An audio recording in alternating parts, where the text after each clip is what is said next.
Ini indikator penting bahwa aktivitas produksi dan jasa masih berjalan aktif di tengah ketidakpastian global. Tapi yang jelas adalah trennya bukan aktif aja, tapi cenderung meningkat. Kita harapkan Oktober, November, Desember akan lebih kencang lagi naiknya. Next, pemerintah menempatkan 200 triliun rupiah kas negara di Himbara untuk memastikan likuiditas ekonomi tetap terjaga. Dengan tingkat bunga rendah, langkah ini mampu mendorong pertumbuhan kredit yang lebih agresif. Kalau kita lihat kan pertumbuhan angkanya merah itu 13,2 adalah M0-nya atau base money. Anda lihat kan tadinya di 0. Ketika kita injek money, kita pindahkan 200 triliun, M0-nya tumbuh sekarang di 13,2%. Itu menunjukkan uang di sistem perekonomian memang bertambah dengan signifikan. Jadi harusnya ke depan ekonominya akan tumbuh juga. Terus yang di bawah, proporsi pengeluaran masyarakat untuk konsumsi juga meningkat. Lihat tuh 75,1 masih bagus ya segitu ya. Naik sedikit. PMI masih positif walaupun September masih turun. Saya yakin nanti kan kalau manufacturing itu agak delay, dia lihat dulu demandnya naik apa enggak. Begitu dia naik, tren penjualan 5,8 naik, PMI nanti ke depan akan naik lagi.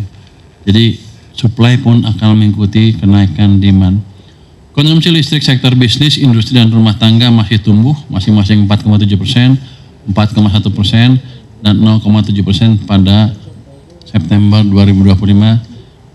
Ini indikator penting bahwa aktivitas produksi dan jasa masih berjalan aktif di tengah ketidakpastian global. Tapi yang jelas adalah trennya bukan aktif aja, tapi cenderung meningkat.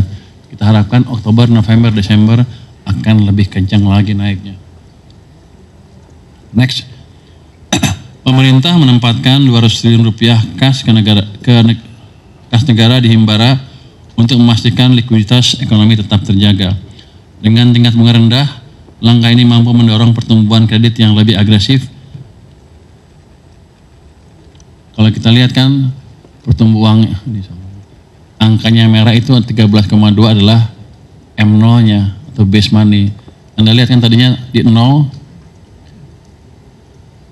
Ketika kita injek money, kita pindahkan 200 triliun, M0-nya tumbuh sekarang di 13,2%.